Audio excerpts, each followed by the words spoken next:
Hello मित्रों, नमस्कार। मैं Raj Yadav the engineers classes Alwar के यूट्यूब चैनल पर आपका हार्दिक स्वागत करता हूं।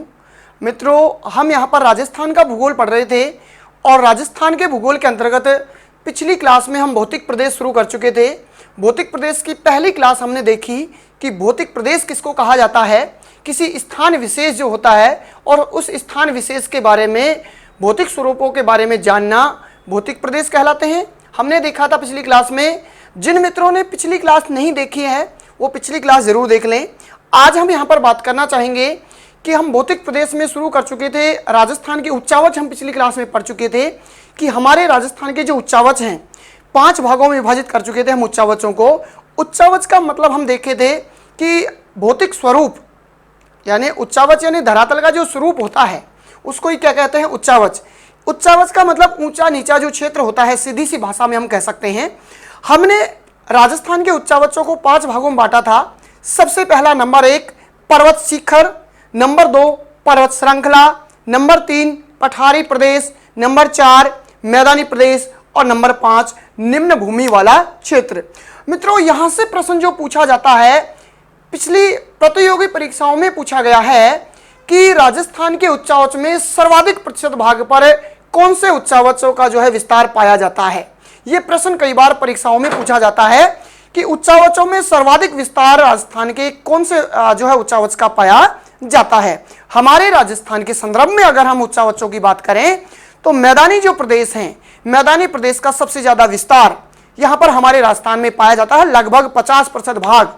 यानी मैदानी प्रदेश जो हैं हमारे अरावली पर्वतमाला जो है, अरावली पर्वतमाला के दोनों ओर मैदानी प्रदेशों का विस्तार पाया जाता है। पूर्व में अरावली पर्वतमाला के पूर्वी मैदानी प्रदेश और पश्चिम में पाया जाता है पश्चिमी मरुस्थलीय प्रदेश।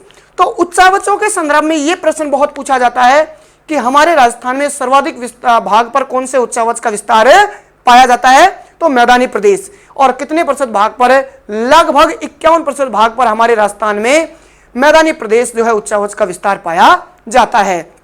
आज की क्लास में हम बात करना चाहेंगे हमारे जो राजस्थान के भौतिक प्रदेश हैं। देख लीजिए मित्रों, भौतिक प्रदेशों की हम बात कर रहे थे। हम यहां पर पढ़ रहे हैं राजस्थान का भूगोल, और राजस्थान के भूगोल के अंतर्गत, राजस्थान के भूगोल के अंतर्गत हम भौतिक प्रदेश शुरू कर चुके थे, भौतिक प्रदेश। और भौतिक प्रदेशों में मित्रों आज की क्लास में हम बात करेंगे भौतिक प्रदेशों का वर्गीकरण, कि हमारे जो भौतिक प्रदेश हैं इन भौतिक प्रदेशों का जो वर्गीकरण किया गया है ये किस प्रकार से किया गया है। तो देखना चाहेंगे हम भौतिक प्रदेशों का वर्गीकरण। सबसे पहले मैं बात करना चाहूंगा कि वर्गीकरण जो किया गया है भौतिक प्रदेशों का, हमारे राजस्थान में जो सर्वप्रथम भौतिक प्रदेशों का वर्गीकरण किया गया है, परीक्षा में यह पूछा जा चुका है एक बार मित्रों कि हमारे राजस्थान के भौतिक प्रदेशों का सर्वप्रथम वर्गीकरण किसने किया है। यह अधीनस्थ बोर्ड की परीक्षा में एक बार पूछा जा चुका है। सबसे पहले यानी सर्वप्रथम जो वर्गीकरण किया गया था यह प्रोफेसर वीसी मिश्रा द्वारा किया गया था। किसके द्वारा किया गया था?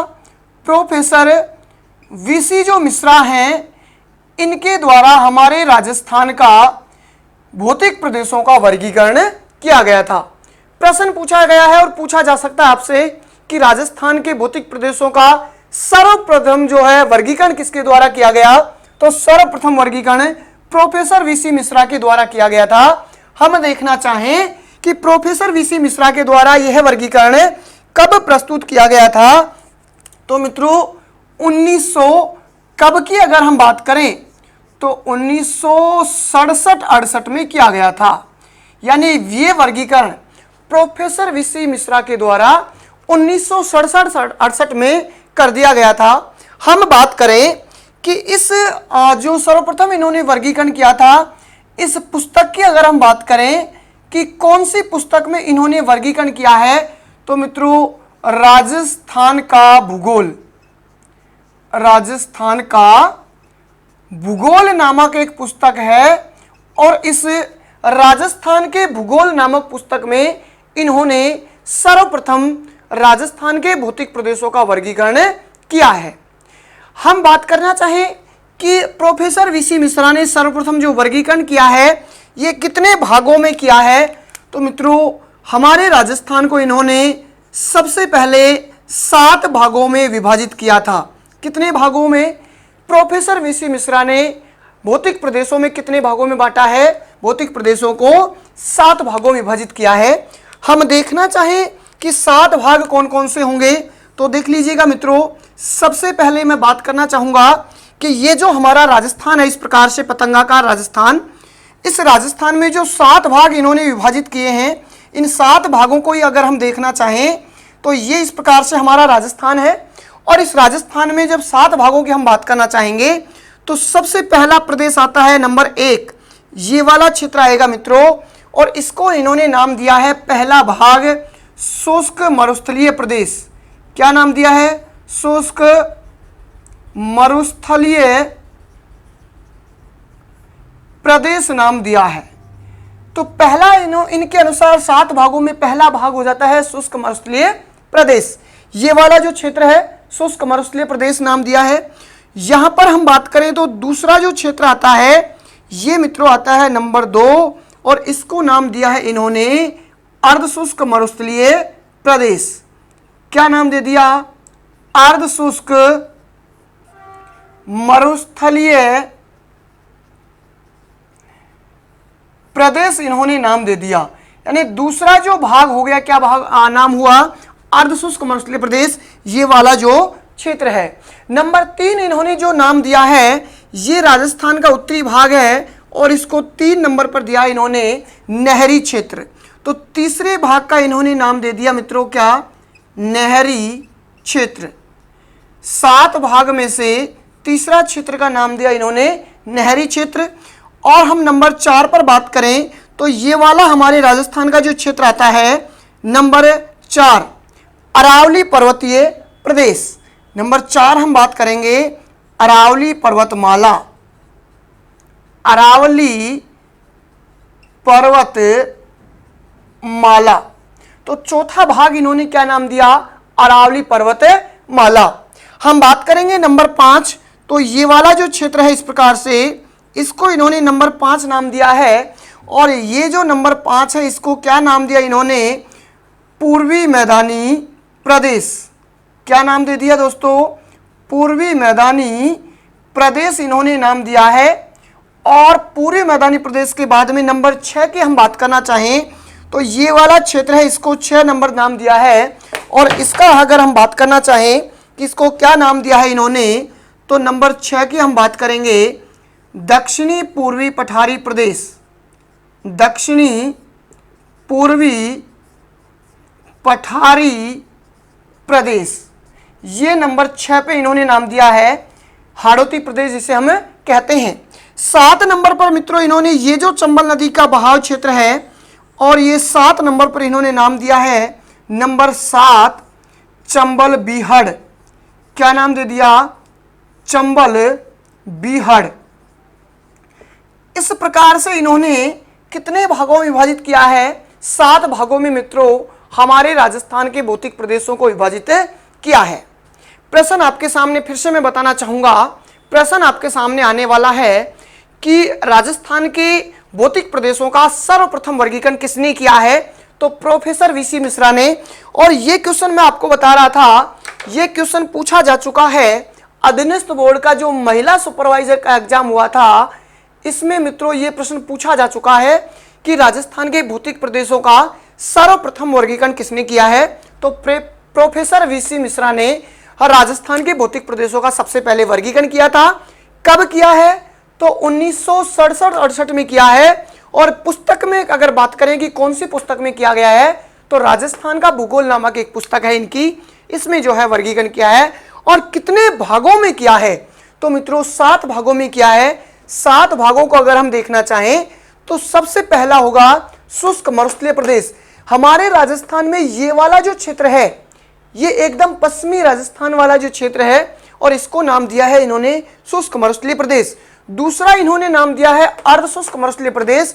हमारे शुष्क मरुस्थलीय प्रदेश के एकदम पूर्वी भाग है, ये पूर्व का क्षेत्र है, ये अर्धशुष्क मरुस्थलीय प्रदेश। तीसरा इन्होंने नाम दिया है नहरी क्षेत्र। उत्तरी राजस्थान का ये वाला जो क्षेत्र आता है ये कौन सा आएगा, नहरी क्षेत्र। और मित्रों नंबर 4 इन्होंने दिया है अरावली पर्वतमाला। ये वाला जो हमारा अरावली पर्वतमाला वाला क्षेत्र है इसको नाम दिया है इन्होंने अरावली पर्वतमाला। इसमें नंबर 5 इन्होंने नाम दिया है पूर्वी मैदानी प्रदेश। अरावली पर्वतमाला के एकदम सटा हुआ पूर्व का जो क्षेत्र है ये वाला, ये है मित्रों पूर्वी मैदानी प्रदेश। और इसके बाद में नंबर 6 इन्होंने नाम दिया है दक्षिणी पूर्वी पठारी प्रदेश। ये वाला जो क्षेत्र है दक्षिणी पूर्वी पठारी प्रदेश नाम दिया है इन्होंने। और मित्रों अगर हम बात करें तो इन्होंने 7 नंबर पर नाम दिया है चंबल बीहड़। चंबल बीहड़ जो इन्होंने नाम दिया है, ये चंबल नदी जो इस प्रकार से हमारे राजस्थान से बहती हुई जाती है, इसको इन्होंने नाम दे दिया चंबल बीहड़। तो मित्रों आपके सामने एक शब्द आया है बीहड़ शब्द, मैं बात करना चाहूंगा यहाँ पर जो ये बीहड़ शब्द आया है ये कई बार परीक्षाओं में पूछ लिया जाता है। एक है बीहड़ और एक है बीड़, इसको आप यहीं पे समझने की कोशिश करें, हालांकि आगे हम पढ़ेंगे। बीहड़ और बीड़, देखिएगा बीहड़ क्या होता है, चंबल नदी की जो उत्खात शिलाकृत भूमि है उसको कहा जाता है बीहड़ क्षेत्र। फिर से देखिएगा, बीहड़ कहा जाता है चंबल नदी की उत्खात शिलाकृति भूमि। कई बार प्रश्न पूछा जाता है ये कि चंबल नदी की उत्खात शिलाकृति भूमि को किस नाम से जाना जाता है। तो पिछले ही राजस्थान पुलिस के एग्जाम में भी पूछा गया था, ये बीहड़ के नाम से जाना जाता है। लेकिन मित्रों बीड़ क्या होता है, राजस्थान के चारागाहों को क्या कहा जाता है, बीड़ कहा जाता है। तो बीड़ होगा राजस्थान के चारागाह और बीहड़ होगा चंबल नदी की उत्खात शिलाकृति जो यहां पर इन तीनों जिलों में बनती है, कोटा, सवाई माधोपुर, करौली और धौलपुर। इन जिलों में जो उत्खात शिलाकृति भूमि बनती है चंबल नदी द्वारा, उसको बीहड़ के नाम से जाना जाता है। सेकंड ग्रेड के परीक्षा में यह पूछा जा चुका है कि बीहड़ भूमि का विस्तार राजस्थान के किन किन जिलों में पाया जाता है। हम और अधिक इसको पढ़ेंगे तो दक्षिणी पूर्वी पठारी प्रदेश में पूरा का पूरा विश्लेषण इसका हम कर पाएंगे बीहड़ प्रदेश का। तो ये जो बीहड़ प्रदेश है, कोटा, सवाई माधोपुर, करौली और धौलपुर, इन चारों जिलों का जो ये सीमावर्ती क्षेत्र है इसको बीहड़ प्रदेश के नाम से जाना जाता है। और इन चारों जिलों में बीहड़ प्रदेश का विस्तार पाया जाता है। बहुत प्रतियोगी परीक्षाओं में यहां से प्रश्न पूछा गया है। चलिए हम आगे बढ़ते हैं कि हमने देखा सबसे पहले कि प्रोफेसर वीसी मिश्रा ने वर्गीकरण किया है। हम बात करना चाहें दूसरा वर्गीकरण कि हमारे राजस्थान के भौतिक प्रदेशों का जो दूसरा वर्गीकरण किया गया है, एक और 2 वर्गीकरण किया गया है, डॉक्टर रामलोचन सिंह के द्वारा वर्गीकरण किया गया है मित्रों हमारे राजस्थान का। तो हम देखना चाहेंगे जो दूसरा वर्गीकरण किया गया है वो किसके द्वारा किया गया है, डॉक्टर रामलोचन सिंह जो हैं इनके द्वारा मित्रों हमारे यहां पर दूसरा वर्गीकरण प्रस्तुत किया गया था। हम बात करना चाहें कि हमारे राजस्थान के वर्गीकरण का दूसरा जो वर्गीकरण दिया है ये किन्होंने दिया है, तो डॉक्टर रामलोचन सिंह ने दिया है। लेकिन मित्रों हम बात करेंगे कि इन्होंने ये वर्गीकरण कब दिया है, तो ये वर्गीकरण इन्होंने दिया था 1971 में। कब दिया है, 1971 में डॉक्टर रामलोचन सिंह ने हमारे राजस्थान के भौतिक प्रदेशों का वर्गीकरण किया है। हम देखना चाहें कि इन्होंने हमारे राजस्थान को 3 श्रेणियों में विभाजित किया था। कितनी श्रेणियों में दोस्तों, 3 श्रेणियों में हमारे राजस्थान को इन्होंने क्या कर दिया, विभाजित कर दिया है। देख लीजिएगा कितनी श्रेणियों में विभाजित किया, 3 श्रेणियों में विभाजित कर दिया गया है। तीनों श्रेणियों की अगर हम बात करना चाहें तो देख लीजिएगा, सबसे पहले मैं बात करूंगा यहां पर प्रथम श्रेणी। और प्रथम श्रेणी में जो मित्रों इन्होंने हमारे राजस्थान के भौतिक प्रदेशों का वर्गीकरण किया है, इन्होंने प्रथम श्रेणी में 2 भौतिक प्रदेशों में बांटा है। इन्होंने प्रथम श्रेणी के जो 2 भौतिक प्रदेश हैं यानी 2 भागों में इन्होंने विभाजित किया है, और जो 2 भाग हैं इनको हम बात करना चाहेंगे। तो डॉक्टर रामलोचन सिंह जो हैं इन्होंने 2 भागों में प्रथम श्रेणी में बांटा है। और हम द्वितीय श्रेणी की बात करें या इसको हम कह सकते हैं मित्रों मध्यम श्रेणी। मध्यम जो श्रेणी है, और इस मध्यम श्रेणी की अगर हम बात करना चाहें तो मध्यम श्रेणी में इन्होंने कितने भागों में विभाजित किया है, 4 भागों में विभाजित किया है। कितने भागों में विभाजित किया है तो मित्रों, 4 भागों में। प्रथम श्रेणी में विभाजित किया है कितने भागों में, 2 भागों में। और मध्यम श्रेणी में विभाजित किया है कितने भागों में, 4 भागों में विभाजित किया है। हम बात करना चाहें उप श्रेणी और इनके द्वारा विभाजित की गई है उप श्रेणी।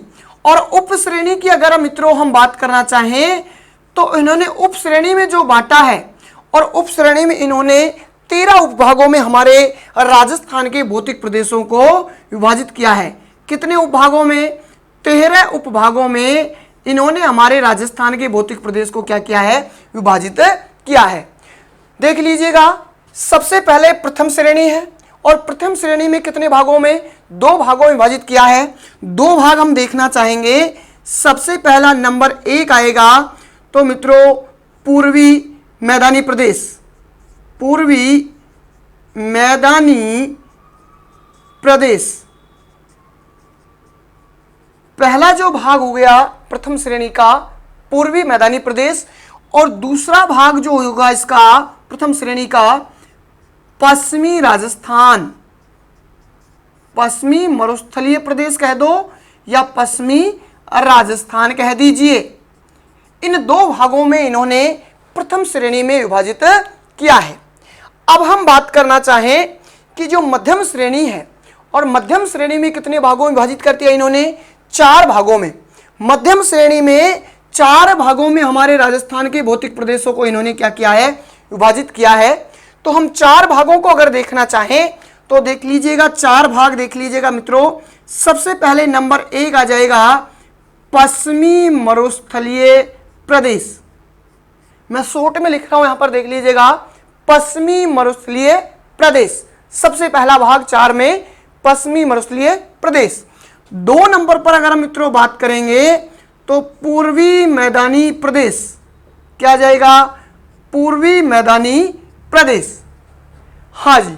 3 नंबर पर अगर हम बात करना चाहें तो नंबर 3 होगा अरावली पर्वतीय प्रदेश। क्या जाएगा? अरावली पर्वतीय प्रदेश। और नंबर 4 हम देखना चाहेंगे तो मित्रों आ जाएगा दक्षिणी पूर्वी पठारी प्रदेश। क्रम के अनुसार मैं क्योंकि ये दोनों एक साथ रहेंगे और ये दोनों एक साथ, ये दोनों मैदानी प्रदेश हैं और ये पहाड़ और पठारी भाग हैं, इसलिए मैंने इनका क्रम इस प्रकार से जो है रखा है। तो 4 भागों में विभाजित किया है इन्होंने मध्यम श्रेणी में। और 4 भाग फिर से देख लीजिएगा। सबसे पहला पश्चिमी मरुस्थलीय प्रदेश, नंबर 2 आ जाएगा पूर्वी मैदानी प्रदेश, नंबर 3 आ जाएगा अरावली पर्वतीय प्रदेश और नंबर 4 आ जाएगा दक्षिणी पूर्वी पठारी प्रदेश।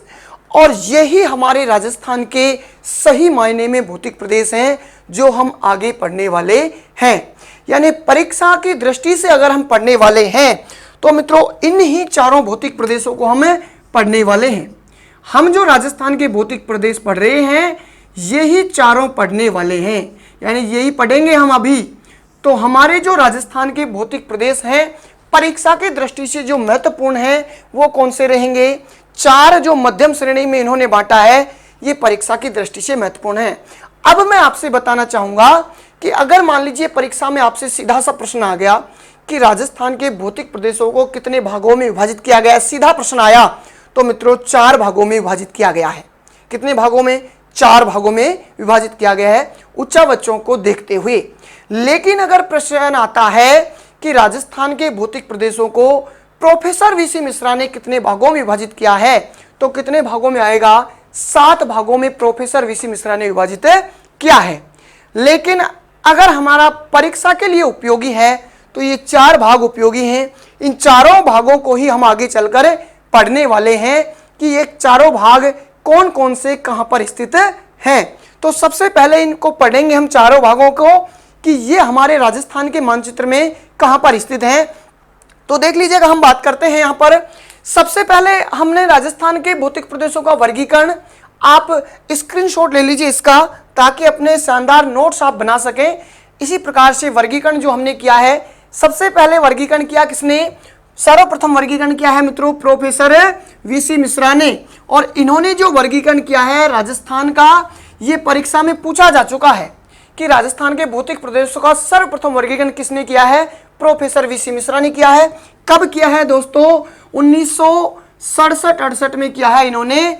और इनकी पुस्तक का नाम है राजस्थान का भूगोल, जिसमें इन्होंने वर्गीकरण किया है। और कितने भागों में विभाजित कर दिया? 7 भागों में विभाजित कर दिया है। सबसे पहला शुष्क मरुस्थलीय प्रदेश, और शुष्क मरुस्थलीय प्रदेश ये वाला क्षेत्र आप देख लीजिए, शुष्क मरुस्थलीय प्रदेश। हाँ जी, इसके बाद में दूसरा नंबर जो आएगा अर्ध शुष्क मरुस्थलीय प्रदेश, और तीसरा नंबर आता है नहरी क्षेत्र, नंबर 4 आता है अरावली पर्वतीय प्रदेश, और नंबर 5 आता है पूर्वी मैदानी प्रदेश, नंबर 6 आता है दक्षिणी पूर्वी पठारी प्रदेश, और नंबर 7 आ जाएगा मित्रों यहाँ पर चंबल बीहड़। बीहड़ मैंने आपको बताया कि बीहड़ होता क्या है, चंबल नदी की उत्खात शिलाकृति भूमि है वो बीहड़ के नाम से जानी जाती है, और बीड़ राजस्थान के चारागाहों को कहा जाता है।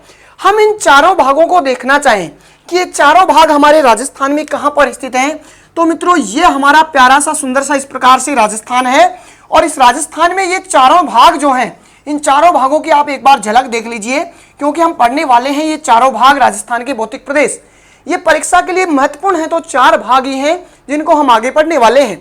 चलिए देख लीजिएगा, सबसे पहले हमारे राजस्थान को 2 असमान भागों में विभाजित करने वाली जो रेखा है वो रेखा है मित्रों 50 सेंटीमीटर समवर्षा रेखा। कौन सी रेखा होगी?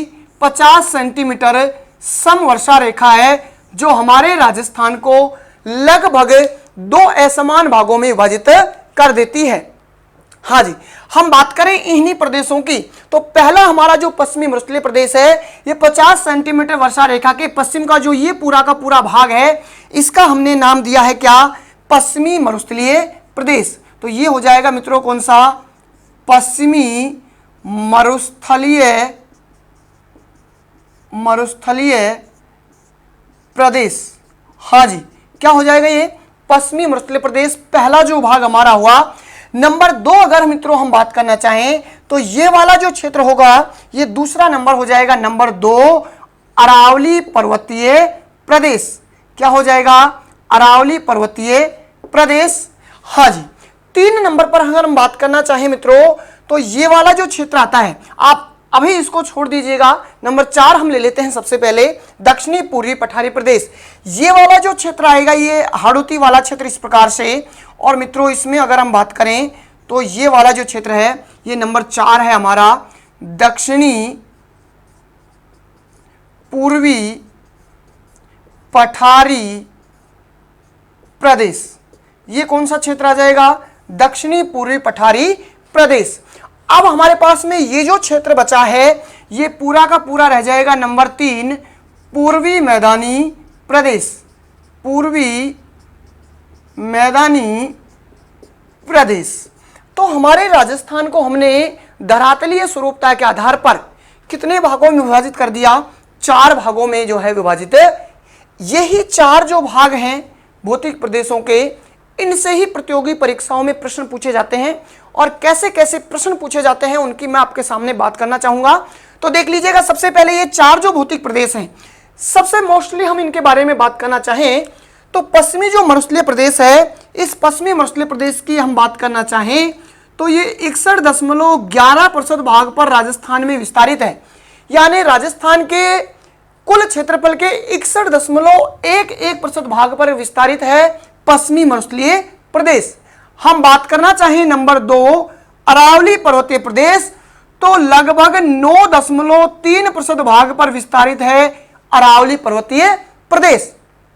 हम बात करना चाहें मित्रों नंबर 4 दक्षिणी पूर्वी पठारी प्रदेश, तो ये जो विस्तारित है 6.89% भाग, या लगभग हम कह सकते हैं 7% भाग पर जो विस्तारित है वो आएगा दक्षिणी पूर्वी पठारी प्रदेश। और हम बात करना चाहें पूर्वी मैदानी प्रदेश, तो लगभग मित्रों 23.2% भाग पर, या लगभग 23% भाग पर विस्तारित है। तो हमारा पूर्वी जो मैदानी प्रदेश है ये विस्तारित है। इस प्रकार से ये भौतिक प्रदेश विस्तारित हैं हमारे यहाँ पर। हम देखना चाहें इनकी जनसंख्या के आधार पर कि पश्चिमी जो मरुस्थलीय प्रदेश है यहाँ पर राजस्थान की कुल जनसंख्या का लगभग 40% भाग यहाँ पर निवास करता है। हाँ जी, क्षेत्रफल लगभग कितना है? 61.11% भाग, और जनसंख्या यहाँ पर कितनी है? लगभग राजस्थान की कुल जनसंख्या का 40% भाग यहाँ पर निवास करता है। हम देखना चाहें मित्रों नंबर 2 कि ये जो हमारा अरावली पर्वतीय प्रदेश है क्षेत्रफल तो आता है कितना 9.3%, लेकिन जनसंख्या यहाँ पर लगभग 10% जनसंख्या हमारे राजस्थान की यहाँ पर निवास करती है। 3 नंबर पर हमारा जो पूर्वी मैदानी प्रदेश है 23% के लगभग इसका जो क्षेत्रफल होता है, यहां पर मित्रों 39% जनसंख्या जो है राजस्थान की निवास करती है। और हम नंबर 4 पर देखना चाहें तो नंबर 4 पर हमारे यहां पर जनसंख्या जो निवास करती है लगभग 11% जनसंख्या जो है यहां पर निवास कर पाती है। इस प्रकार से हमने देखा कि हमारे ये जो भौतिक प्रदेश है चारों, इनमें क्षेत्रफल और जनसंख्या जो है इतने प्रतिशत जो है निवास करती है। अब यहां से ये प्रश्न बहुत बार पूछा गया है जो मैं बताने वाला हूं आपको कि हमारे जो राजस्थान के भौतिक प्रदेश हैं इनमें से कौन सा भौतिक प्रदेश है जो सबसे ज्यादा सघन बसा भौतिक प्रदेश है। मैं प्रश्न आपके सामने देना चाहूंगा। प्रश्न ये रहेगा हमारा कि राजस्थान के जो भौतिक प्रदेश हैं इन भौतिक प्रदेशों में से कौन सा भौतिक प्रदेश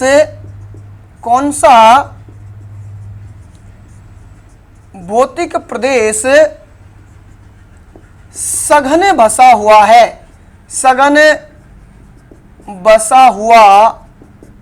है। यह प्रश्न मान लीजिए आपके सामने आता है कि राजस्थान के भौतिक प्रदेशों में से कौन सा भौतिक प्रदेश सघन बसा हुआ है।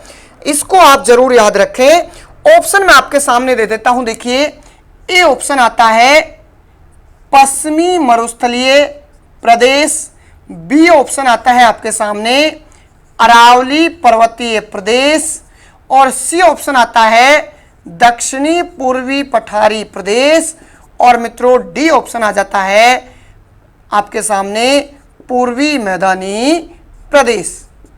यहां से आपको 4 ऑप्शन में से उत्तर कमेंट करके बताना है कि कौन सा भौतिक प्रदेश है जो सबसे ज्यादा सघन बसा हुआ है। यह प्रतियोगी परीक्षा में पूछा गया प्रश्न है। तो आपने देखा भौतिक प्रदेशों में कौन सा भौतिक प्रदेश सबसे सघन बसा हुआ है। पूछा क्या गया है मित्रों, यहां पर सघन बसा हुआ भौतिक प्रदेश। तो आप बताएं कि कौन सा इन चारों में से सघन बसा हुआ भौतिक प्रदेश है और कौन सा भौतिक प्रदेश है जो विरल बसा हुआ है। सघन और विरल का आप समझ रहे होंगे अर्थ, तो आप कमेंट करके मुझे बताएं कि कौन सा ऑप्शन हमारा सही होगा। चलिए हम आगे बढ़ते हैं कि हमारे ये जो 4 भौतिक प्रदेश हैं, इन भौतिक प्रदेशों को ही थोड़ा सा आगे हम बात करते हैं कि ये जो 4 भौतिक प्रदेश हैं जो परीक्षा की दृष्टि से महत्वपूर्ण है, तो इनको मित्रों हम देखने का प्रयास करेंगे कि यहां से और इनकी उत्पत्ति के बारे में क्या प्रश्न पूछे जाते हैं। हम बात करते हैं राजस्थान के भौतिक जो प्रदेश हैं और इन भौतिक प्रदेशों की जो निर्माण की प्रक्रिया है, इस निर्माण की प्रक्रिया के बारे में हम देखना चाहेंगे कि किस प्रकार से कब कब हमारे राजस्थान के भौतिक प्रदेशों का निर्माण जो हुआ है। तो देख लीजिएगा, मैं सबसे पहले आपको बताना चाहूंगा कि इस निर्माण प्रक्रिया से प्रश्न किस प्रकार के, किस प्रवृत्ति का पूछा जाता है। कई बार प्रतियोगी परीक्षाओं में प्रश्न पूछा गया है। तो सबसे पहले हम लेते हैं प्रश्न को। प्रश्न हमारे सामने आएगा कि राजस्थान के भौतिक प्रदेशों के निर्माण के संदर्भ में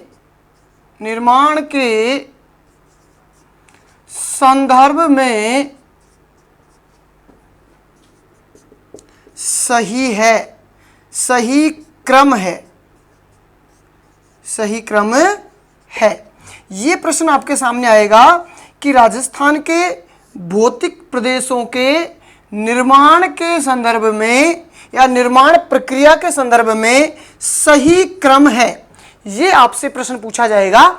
और ऑप्शन देख लीजिएगा, सबसे पहले नंबर ए ऑप्शन में दूंगा यहां पर आपके सामने, और ए ऑप्शन आ जाएगा अरावली पर्वतीय प्रदेश, बी ऑप्शन ए ऑप्शन में अरावली पर्वतीय प्रदेश, इसके बाद में आता है पश्चिमी मरुस्थलीय प्रदेश, इसके बाद में आता है दक्षिणी पूर्वी पठारी प्रदेश, और इसके बाद में आता है पूर्वी मैदानी प्रदेश। ये चारों जो भौतिक प्रदेश है इनका ही एक क्रम दिया हुआ है।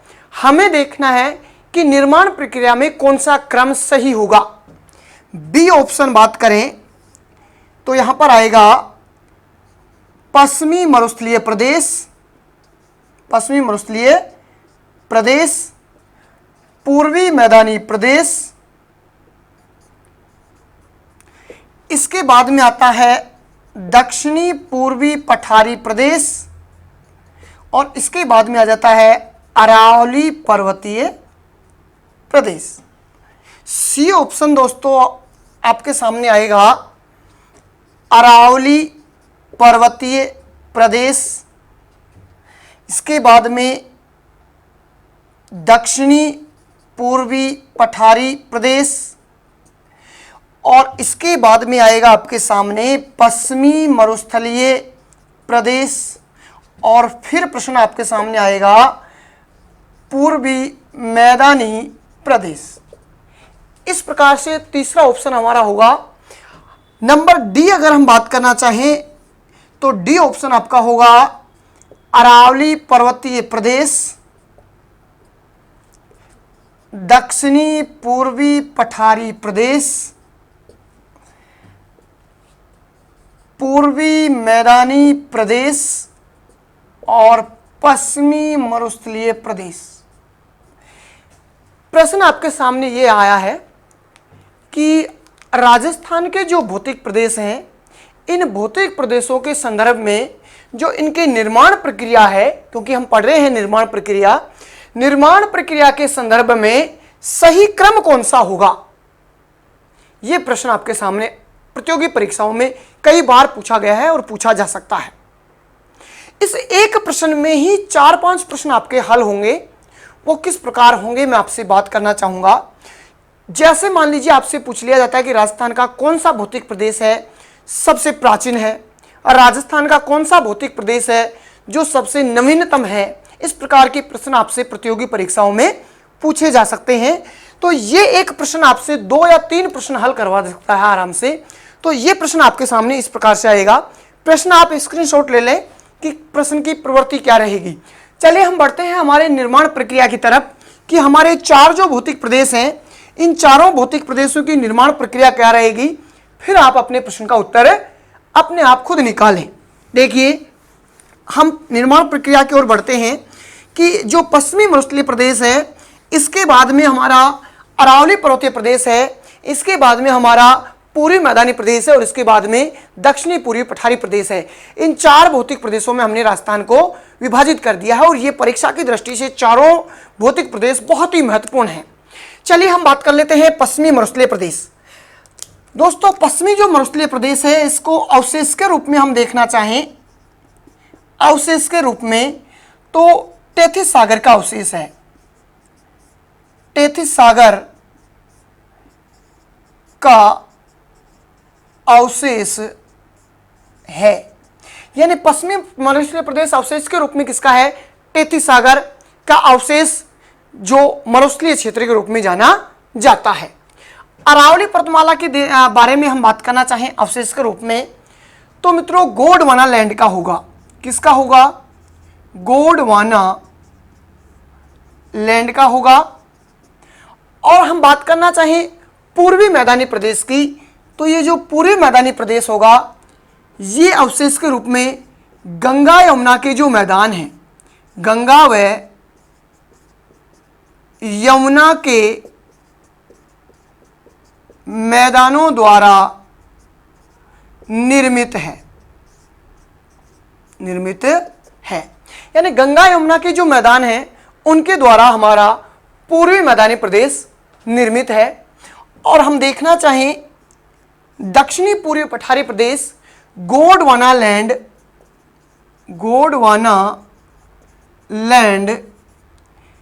के ज्वालामुखी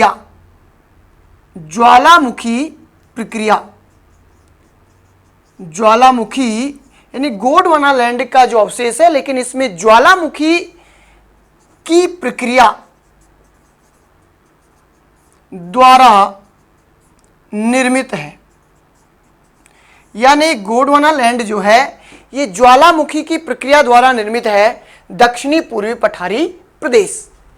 हम बात करना चाहें इनके निर्माण की प्रक्रिया, तो सबसे पहली बात हम बात करेंगे पश्चिमी मरुस्थलीय प्रदेश। तो पश्चिमी जो मरुस्थलीय प्रदेश है, इसका जो निर्माण हुआ है नियोजोइक काल, नियोजोइक महाकल्प जो है इसमें निर्माण हुआ है पश्चिमी मरुस्थलीय प्रदेश का।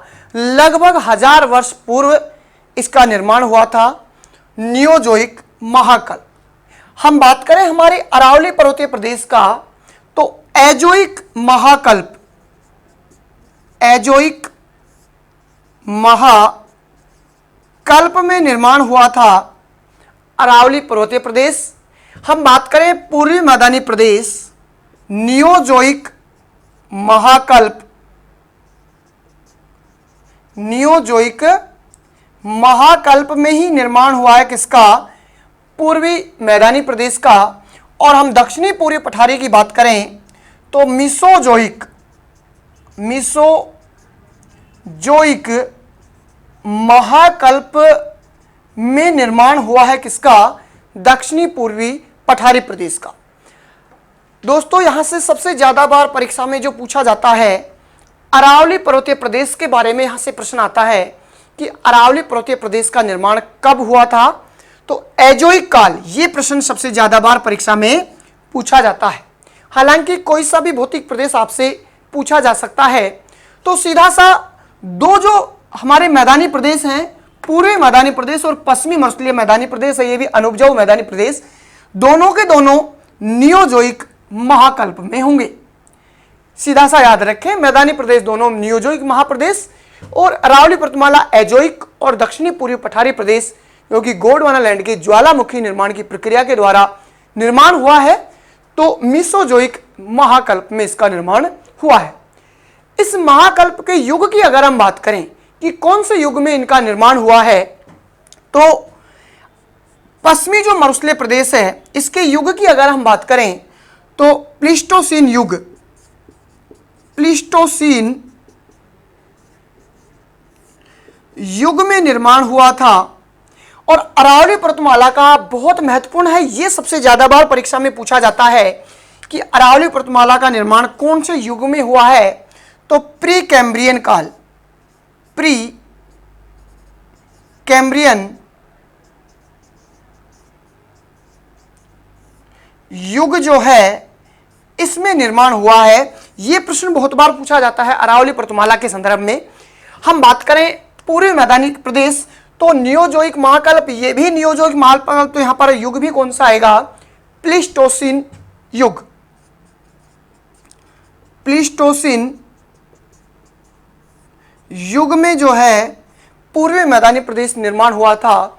और हम बात करें दक्षिणी पूर्वी पठारी प्रदेश तो इसका निर्माण हुआ है, अगर युग की बात करें तो क्रिटेशियस युग, क्रिटेशियस युग में जो है इसका निर्माण हुआ है। हम इनके निर्माण की प्रक्रिया के संदर्भ में बात करें तो सबसे प्राचीन अगर हमारा चारों भौतिक प्रदेशों में है तो सबसे प्राचीन भौतिक प्रदेश है कौन सा, अरावली पर्वतीय प्रदेश। सर्वाधिक प्राचीन अगर हमारा भौतिक प्रदेश है तो अरावली पर्वतीय प्रदेश है। और सबसे नवीनतम अगर है, नवीनतम अगर है तो कौन सा होगा, पश्चिमी मरुस्थलीय प्रदेश। यानी सबसे ज्यादा प्राचीन जो निर्माण की प्रक्रिया में है तो अरावली पर्वतीय प्रदेश, और सबसे नवीनतम है तो कौन सा होगा, पश्चिमी मरुस्थलीय प्रदेश। हम इनको क्रम देखना चाहें तो सबसे पहला तो कौन सा आ जाएगा, अरावली पर्वतमाला, और सबसे अंत में कौन सा आ जाएगा, पश्चिमी मरुस्थलीय प्रदेश जो नवीनतम है। मित्रों इनके क्रम की मैं बात करूं तो सबसे पहले नंबर 1 आएगा अरावली पर्वतमाला, नंबर 2 आता है दक्षिणी पूर्वी पठारी प्रदेश, नंबर 3 आएगा पूर्वी मैदानी प्रदेश, और नंबर 4 आता है पश्चिमी मरुस्थलीय प्रदेश। इस प्रकार से ये 4 जो हैं भौतिक प्रदेश, इनके निर्माण की प्रक्रिया, यहां से ये प्रश्न आपका हल हो सकता है। जो अभी मैंने आपको एक प्रश्न दिया था कि राजस्थान के भौतिक प्रदेशों के निर्माण प्रक्रिया के संदर्भ में सही है, निर्माण प्रक्रिया के जो क्रम है उसमें सही है, और 4 ऑप्शन मैंने आपके सामने दिए थे। अब आपका प्रश्न यहां से हल हो जाएगा कि कौन सी प्रक्रिया, कौन सा ऑप्शन हमारा सही होगा। जिस ऑप्शन में सबसे पहले अरावली पर्वतमाला, नंबर 2 पर दक्षिणी पूर्वी पठारी प्रदेश, नंबर 3 पर पूर्वी मैदानी प्रदेश और नंबर 4 पर होगा पश्चिमी मरुस्थलीय प्रदेश, वो ऑप्शन हमारा सही होगा। तो हमने देखा हमारे राजस्थान की निर्माण प्रक्रिया। आप इसका स्क्रीनशॉट ले लें कि ये निर्माण प्रक्रिया इस प्रकार से हमें प्रतियोगी परीक्षाओं में पूछी जाती है। हम इन भौतिक प्रदेशों की उत्पत्ति के बारे में अगर देखना चाहें तो उत्पत्ति के बारे में सबसे पहले हम बात करना चाहेंगे कि एक आकाशीय जो पिंड होता है इसका नाम सूर्य, यहाँ से हम उत्पत्ति के बारे में बात करते हैं।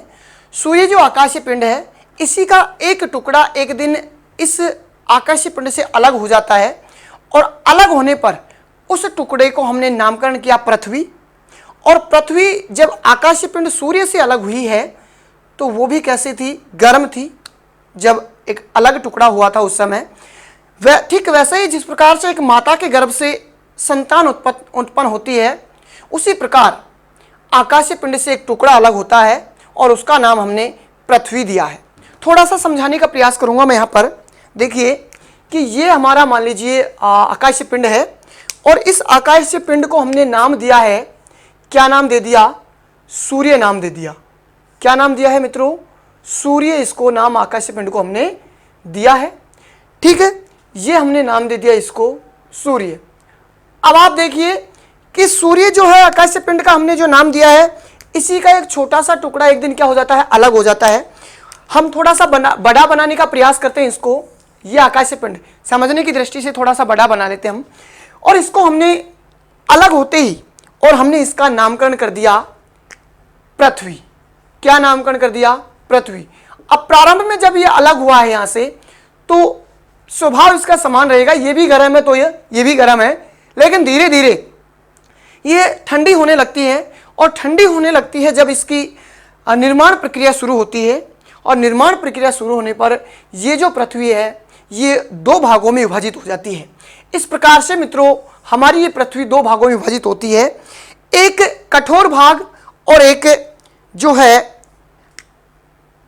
इस प्रकार से एक कठोर भाग है और एक है जल वाला भाग। ठीक, कठोर भाग है, इस कठोर भाग को नाम दे दिया पेंजिया। क्या नाम दिया, पेंजिया। और मित्रों यहां पर जो ये जल वाला भाग है, इस जल वाले भाग को नाम दिया गया पैंथालासा। हमारी पृथ्वी का जब निर्माण प्रक्रिया प्रारंभ होती है तो निर्माण प्रक्रिया में ये जो कठोर भाग था इसका नाम दे दिया पेंजिया, और ये जो जल वाला भाग था इसका नाम दे दिया पैंथालासा। क्या नाम दे दिया, पैंथालासा।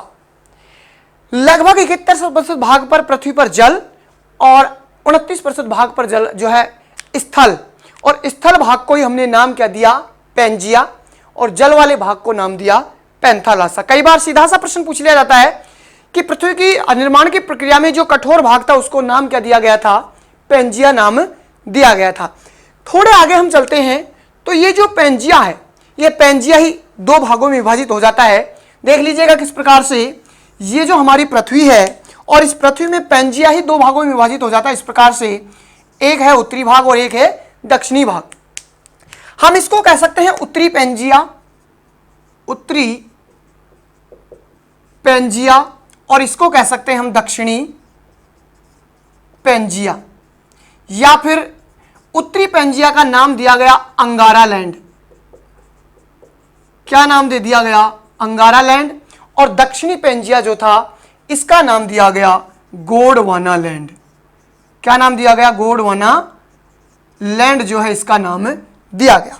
2 भागों में पृथ्वी विभाजित हो जाती है, ये पेंजिया विभाजित हो जाता है, एक अंगारा लैंड और एक हो गया गोंडवाना लैंड। अब ये जो मध्य भाग था, इस मध्य भाग में नदियों का जल आकर इकट्ठा होने लगा इस प्रकार से, और जब मध्य भाग में नदियों का जल आकर इकट्ठा होने लगा यहां पर, तो नदियों का जल आकर इकट्ठा होने से हुआ क्या, यहां पर एक बहुत बड़ी जल राशि इकट्ठी होने लगी, और ये जो बहुत बड़ी जल राशि नदियों के जल के आने से इकट्ठी होने लगी, और आगे जाकर इसको नाम दे दिया गया टेथिस सागर। क्या नाम दे दिया गया? टेथिस सागर। जब नदियों का जल इकट्ठा होने लगा, बहुत बड़ी जल राशि यहाँ पर इकट्ठी हो गई, तो इसका नाम क्या कर दिया गया? टेथिस सागर इसको नाम दे दिया गया। अब ये स्थल वाला भाग इस प्रकार से हमारा कुछ बटा हुआ था। सबसे उत्तर में अंगारा लैंड, इसके बाद में टेथिस सागर, इसके बाद में गोंडवाना लैंड। और ये जो इस पेंजिया के भाग थे, इनके ही अवशेष माने जाते हैं, इनके द्वारा ही उत्पत्ति हुई है हमारे राजस्थान की भौतिक प्रदेशों की। तो हम राजस्थान के भौतिक प्रदेशों पर सीधा सा चलते हैं कि कौन कौन से भाग से किस किस प्रकार से बने हुए हैं। देखिए, जैसे ये पेंजिया है और पेंजिया के द्वारा निर्माण हुए हैं महाद्वीपों का निर्माण हुआ है। किसका निर्माण हुआ है? महाद्वीपों का निर्माण हुआ है पेंजिया के द्वारा। लेकिन पैंथालासा के द्वारा हुआ है किसका निर्माण? महासागरों का निर्माण। किसका हुआ है? महासागरों का निर्माण हुआ है। तो पैंथालासा के द्वारा और पेंजिया के द्वारा हुआ है महाद्वीप। जो हमारे 7 महाद्वीप बने हैं, ये पेंजिया के ही भाग हैं। ये पूरा का पूरा विश्लेषण जानने के लिए आप हमारे channel Raj for new Rajasthan पर देख लीजिएगा। पृथ्वी की उत्पत्ति के संदर्भ में पूरा का पूरा वीडियो एक बनाया हुआ है, उसमें आप बहुत ही आसान तरीके से इसकी उत्पत्ति के बारे में समझ सकते हैं। मैं सिर्फ यहाँ पर राजस्थान के भौतिक प्रदेशों की उत्पत्ति पे चल रहा हूं कि किस प्रकार से उत्पत्ति हुई है। अब जब इनका नाम ये आ गया है अंगारा लैंड, टेथिस सागर और गोंडवाना लैंड, तो हमारे राजस्थान के जो चारों भौतिक प्रदेश हैं, इन भौतिक प्रदेशों की उत्पत्ति कैसे कैसे हुई है तो देख लीजिएगा। सबसे पहले हम 4 भाग जो हमारे हैं भौतिक प्रदेश, 4 जो भौतिक प्रदेश हैं, इन भौतिक प्रदेशों को मैं यहाँ पर लिखना चाहूंगा कि 4 भौतिक प्रदेश कौन कौन से हैं। देख लीजिएगा, चारों भौतिक प्रदेश, सबसे पहले पश्चिमी मरुस्थलीय प्रदेश, इसके बाद में अरावली प्रदेश, इसके बाद में पूर्वी मैदानी प्रदेश और इसके बाद में दक्षिणी पूर्वी पठारी प्रदेश। सबसे पहले नंबर 1 में दोस्तों यहां लेना चाहूंगा, नंबर 1 अंगारा लैंड। अंगारा लैंड है। और इसके बाद में नंबर 2 पर अगर मैं बात करना चाहूंगा तो 2 आएगा टेथिस सागर। क्या आएगा? टेथिस सागर। इन्हीं तीनों को हम मैं क्रम से यहां पर लिखना जा रहा हूं। सबसे पहले अंगारा लैंड, इसके बाद में टेथिस सागर और नंबर 3 यहां पर आ जाएगा गोंडवाना लैंड। क्या जाएगा? गोंडवाना लैंड। तो हमने देखा किस प्रकार से जो ये 3 भाग बने हुए हैं, इन तीनों के ही जो अवशेष है हमारे 4 जो भौतिक प्रदेश हैं, तो किस किस का कौन कौन सा अवशेष है देख लीजिएगा। सबसे पहले अंगारा लैंड की हम बात करना चाहें तो राजस्थान में कोई अवशेष नहीं है। राजस्थान में कोई अवशेष नहीं, यानी अंगारा लैंड के द्वारा उत्पत्ति का अवशेष हमारे यहां पर कोई नहीं है। हम बात करें टेथिस सागर के लिए तो टेथिस सागर में सबसे पहला नंबर 1 पश्चिमी मरुस्थलीय प्रदेश और नंबर 2 आ जाएगा यहां पर पूर्वी मैदानी प्रदेश। पश्चिमी मरुस्थलीय प्रदेश और पूर्वी मैदानी प्रदेश दोनों के दोनों भौतिक प्रदेश किसके अवशेष होंगे? टेथिस सागर के अवशेष होंगे। गोंडवाना लैंड के बारे में हम बात करें तो गोंडवाना लैंड का नंबर 1 होगा अरावली पर्वतीय प्रदेश होगा और नंबर 2 होगा दक्षिणी पूर्वी पठारी प्रदेश। ये दोनों किसके भाग होंगे? गोंडवाना लैंड के भाग होंगे। तो इस प्रकार से हमारे चारों जो भौतिक प्रदेश हैं टेथिस सागर और गोंडवाना लैंड के अवशेष माने जाते हैं। जैसे अगर हम बात करना चाहें कि किस प्रकार से ये अवशेष माने जाते हैं तो थोड़ा सा मैं आपको दिखाने का प्रयास करता हूं किस प्रकार से ये उत्तरी अमेरिका, ये दक्षिणी अमेरिका, ये हमारा यूरोप और ये पूरा का पूरा एशिया और हमारा ये भारत आ जाता है। यहाँ पर ये अफ्रीका है, ये ऑस्ट्रेलिया और ये अंटार्कटिका नीचे आता है। अब हम यहाँ पर बात करना चाहें मित्रों कि ये जो हमारा जो भारत है, ये दक्षिणी प्रायद्वीपीय भारत, ये गोंडवाना लैंड का ही भाग है। लेकिन ये गोंडवाना लैंड का जो प्रायद्वीपीय भारत है, ये इस प्रकार से इसकी निर्माण प्रक्रिया जैसे हुई है तो ये जाकर टकराया है यूरेशियन प्लेट से, और यूरेशियन प्लेट से जैसे ही जाकर टकराया है, दोनों इस प्रकार से ये टकराहट हुई है और इनके टकराहट होने से इस प्रकार से मलबा जो ऊपर हुआ है और उसके द्वारा हिमालय पर्वतमाला का निर्माण हुआ है। टेथिस सागर का जो मलबा ऊपर आया है और उसके द्वारा किसका निर्माण हुआ है? हिमालय पर्वतमाला का यहाँ पर निर्माण हुआ है, जो हमारे भारत के उत्तरी भाग में विस्तारित है। इसी प्रकार यहाँ पर ये पश्चिमी मरुस्थलीय प्रदेश है, ये भी टेथिस सागर के अवशेष के रूप में, टेथिस सागर का अवशेष जो बचा है वो मरुस्थल के रूप में ही जो है उत्पत्ति हुआ है और मरुस्थलीय हमारा ये पश्चिमी मरुस्थलीय प्रदेश है। तो सीधा सा आप यहाँ पर इस प्रकार से याद रख सकते हैं मित्रों कि दोनों के दोनों जो मैदानी प्रदेश हैं, पश्चिमी मरुस्थलीय प्रदेश और पूर्वी मैदानी प्रदेश, दोनों मैदानी प्रदेश हैं, एक अनुपजाऊ है और एक उपजाऊ है। दोनों के दोनों जो मैदानी प्रदेश हैं, और मैदानी प्रदेश तो किसके अवशेष होंगे? टेथिस सागर के। सीधा याद रखें आप, मैदानी प्रदेश अवशेष होंगे टेथिस सागर के। और 4 भौतिक प्रदेशों में से 2 जो है मैदानी प्रदेश है, एक उपजाऊ मैदानी प्रदेश पूर्वी मैदानी प्रदेश, एक अनुपजाऊ मैदानी प्रदेश पश्चिमी मरुस्थलीय प्रदेश। ठीक इसी प्रकार गोंडवाना लैंड, देखो खुद ही कैसा नाम है, पहाड़ जैसा नाम है। तो पहाड़ और पठार दोनों के दोनों किसके अवशेष होंगे? गोंडवाना लैंड। भाई पहाड़ होगा तो अरावली पर्वतमाला में पहाड़ है और ये पूरा का पूरा पठारी क्षेत्र है। तो पहाड़ और पठार जो है ये दोनों के दोनों किसके अवशेष होंगे? गोंडवाना लैंड। खुद ही जैसा नाम है, एक पहाड़ जैसा नाम है गोंडवाना लैंड, और इसके अवशेष भी क्या होंगे? पहाड़ और पठार होंगे। तो इस प्रकार से आप इनके अवशेषों को जान सकते हैं कि हमारे जो भौतिक प्रदेश हैं ये किस किस प्रकार से किन किन के अवशेष माने जाते हैं। इस प्रकार से हमारे यहाँ पर ये अवशेष माने गए हैं। आज की क्लास में हम इतना ही पढ़ना चाहेंगे। अगली क्लास में मित्रों हम पढ़ेंगे हमारे राजस्थान का जो पहला भौतिक प्रदेश है पश्चिमी मरुस्थलीय प्रदेश। पूरा का पूरा मानचित्र के माध्यम से हम इसको देखेंगे। पश्चिमी मरुस्थलीय प्रदेश कहां से इसमें प्रश्न पूछे जाते हैं और प्रश्नों की प्रवृत्ति क्या होती है। तो अगली क्लास को देखना ना भूलें। अगली क्लास हमारे होगी भौतिक प्रदेशों का पहला भौतिक प्रदेश पश्चिमी मरुस्थलीय प्रदेश। आज की क्लास में इतना ही, बात करेंगे। जय हिंद, जय भारत।